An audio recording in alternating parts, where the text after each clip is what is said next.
এমন একটি যন্ত্রের নাম লিখো যেখানে তড়িৎ শক্তি যান্ত্রিক শক্তিতে রূপান্তরিত হয়।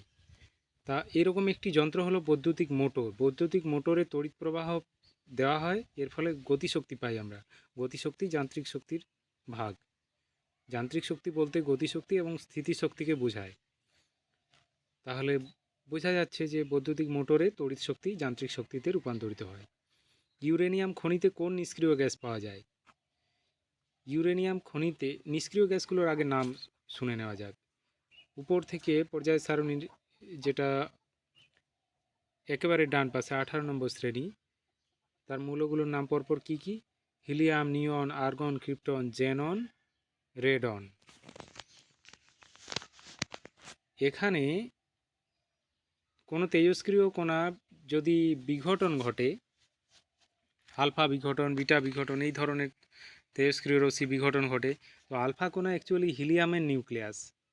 এই হিলিয়ামের নিউক্লিয়াস নির্গমনের জন্য এই ইউরেনিয়ামের খনিতে হিলিয়াম গ্যাসের আধিক্য পাওয়া যায়, হিলিয়াম গ্যাস পাওয়া যায়।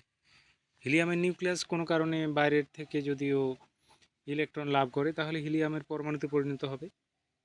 এই জন্য ইউরেনিয়ামের খনিতে হিলিয়াম গ্যাস পাওয়া যায়। নোবেল গ্যাস, নোবেল গ্যাস হবে, নোবেল গ্যাস বলতে যেগুলো নিষ্ক্রিয় গ্যাস, এখানে আর্গন নোবেল গ্যাস, এই একটু আগে বললাম হিলিয়াম, নিয়ন, আর্গন, ক্রিপ্টন, জেনন, রেডন, এগুলো হলো নোবেল গ্যাস। তাহলে আর্গন নোবেল গ্যাস। তেজস্ক্রিয় ক্ষার ধাতু, তেজস্ক্রিয় ক্ষার ধাতু হবে francium.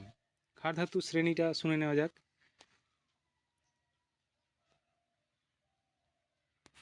Lithium, sodium, potassium, rubidium, caesium, francium. সবার নিচে আছে ফ্রান্সিয়াম। তো ফ্রান্সিয়াম ভারী ধাতুর মধ্যে পড়ে যাচ্ছে, অর্থাৎ ক্ষার ধাতুর শ্রেণীতে আছে এবং ভারী ধাতুর পর্যায়ে পড়ছে। এই ভারী ধাতুগুলো তেজস্ক্রিয় হয়, তাই তেজস্ক্রিয় ক্ষার ধাতু হলো ফ্রান্সিয়াম। ক্রায়োলাইট, এটা কোন ধাতুর আকরিক?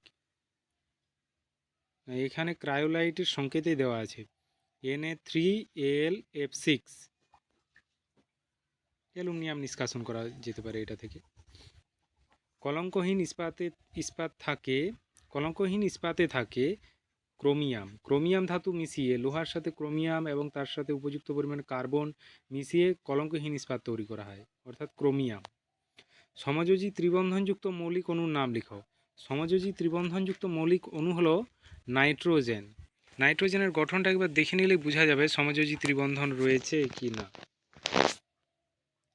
নাইট্রোজেনের ইলেকট্রন বিন্যাস হলো 2,5 2,5, অর্থাৎ বাইরের কক্ষপথে 5টি ইলেকট্রন থাকে। সেই ইলেকট্রনগুলো এইভাবে আমি দেখাই, এদিকে 3টা দেখাতে হবে।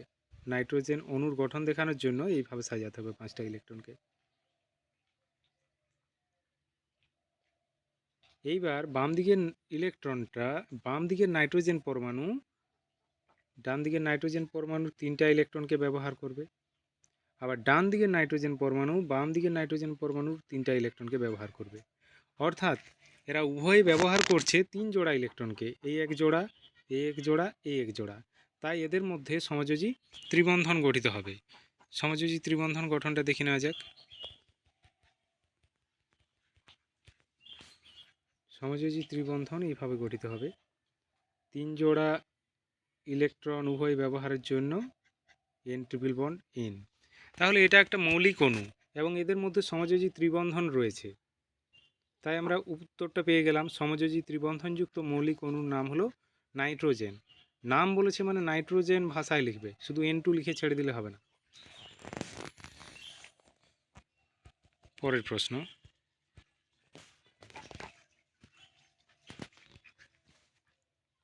ওলিয়াম কি?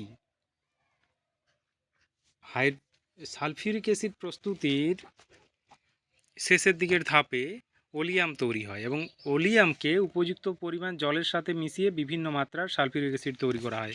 তো ওলিয়াম কি? তার উত্তর হবে SO3, সালফার ডাইঅক্সাইডের জারণ ঘটিয়ে যে সালফার ট্রাইঅক্সাইড উৎপন্ন করা হয়, এটাকে 98% গাঢ় H2SO4 এর সাথে মেশানো হয়। এটাই সরাসরি জল মিশিয়ে সালফিউরিক অ্যাসিড করা হয় না, কারণ বিস্ফোরণ ঘটতে পারে। তো এইভাবে মেশালে যে যৌগটি উৎপন্ন হবে সেটাই ওলিয়াম। এটার সংকেত H2S2O7। এটা হলো ওলিয়াম।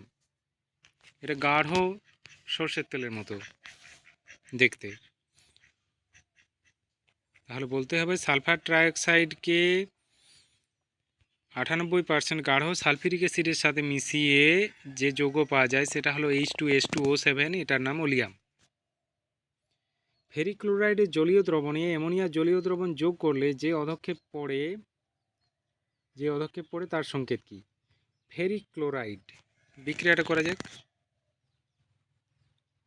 FeCl3, ফেরিক যেহেতু তাহলে আয়রনের যোজ্যতা 3 হবে। এর সাথে অ্যামোনিয়া জলীয় দ্রবণ মানে ammonium hydroxide NH4OH, ammonium hydroxide যোগ করা হবে। Ferric chloride plus ammonium hydroxide এর বিক্রিয়ায় যা উৎপন্ন হবে, এই ফেরিক আয়নের সাথে OH আয়ন যুক্ত হয়ে যাবে, তাহলে ফেরিক হাইড্রোক্সাইড হবে। Fe, ফেরিক যেহেতু যোজ্যতা 3 হবে তাই OH মূলক 3টা যুক্ত হবে, OH3, FeOH3, ফেরিক হাইড্রোক্সাইড। এবং এই অ্যামোনিয়াম মূলকের সাথে ক্লোরিন মূলক যুক্ত হয়ে অ্যামোনিয়াম ক্লোরাইড উৎপন্ন করবে। অ্যামোনিয়াম ক্লোরাইডের সংকেত NH4Cl। এবার প্রয়োজন হলো ব্যালেন্স করা। এখানে দেখা যাচ্ছে যে ক্লোরিন OH মূলক 3টা আছে, তাহলে স্পষ্টতই অ্যামোনিয়াম হাইড্রোক্সাইড 3টা দিতে হবে। তাহলে এখানে 3 অণু অ্যামোনিয়াম হাইড্রোক্সাইড দেওয়া হলো।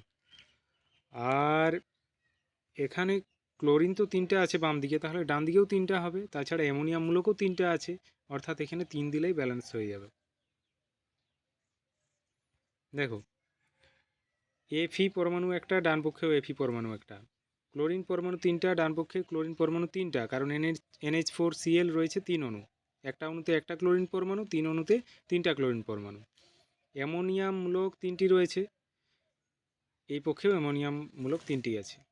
OH মূলক 3টি রয়েছে, কারণ NH4OH এ একটা OH মূলক রয়েছে, 3 অণুতে 3টা OH মূলক রয়েছে। দেখো ডান পক্ষেও OH মূলক 3টা। এবার উত্তরে যাই। উত্তরে চেয়েছে যে অধক্ষেপ পড়ে তার সংকেত কি। এখানে অধক্ষেপ পড়বে এই অ্যামোনিয়াম ফেরিক হাইড্রোক্সাইডের অধক্ষেপ পড়বে, ফেরিক হাইড্রোক্সাইডের বর্ণ হলো বাদামি বর্ণের ফেরিক হাইড্রোক্সাইডের অধক্ষেপ পড়বে।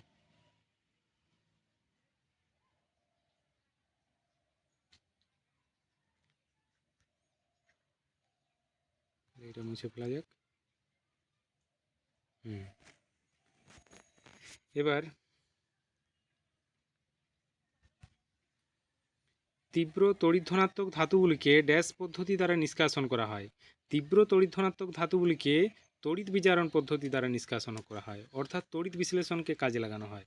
যেমন সোডিয়াম ধাতু নিষ্কাশন করা হয়, অ্যালুমিনিয়াম ধাতুকেও নিষ্কাশন করা হয়, পটাশিয়াম ধাতুকে নিষ্কাশন করা হয়। এগুলো তড়িৎ বিজারণ পদ্ধতি দ্বারা নিষ্কাশন করা যায়। অ্যানোড মাড কি? তড়িৎ বিশ্লেষণ প্রক্রিয়ায় কোনো অশুদ্ধ ধাতু থেকে বিশুদ্ধ ধাতুকে মুক্ত করার সময়, বা ওটাকে বলা হয় তড়িৎ বিশোধনের সময়, বা তড়িৎ বিশ্লেষণ প্রক্রিয়ায় কোনো ধাতুর আকরিক থেকে মূল ধাতুকে পৃথক করার সময় অ্যানোডের তলায় আরও কিছু ভারী ধাতু পরমাণুগুলো বা অণুগুলো কাদার মতো অধক্ষিপ্ত হয়, এটাকে বলা হয় অ্যানোড মাড। একটি জৈব ভঙ্গুর, মাড মানে কাদা, অ্যানোড মাড বোঝা গেল। একটি জৈব ভঙ্গুর পলিমারের উদাহরণ দাও। একটি জৈব ভঙ্গুর পলিমার হলো সেলুলোজ।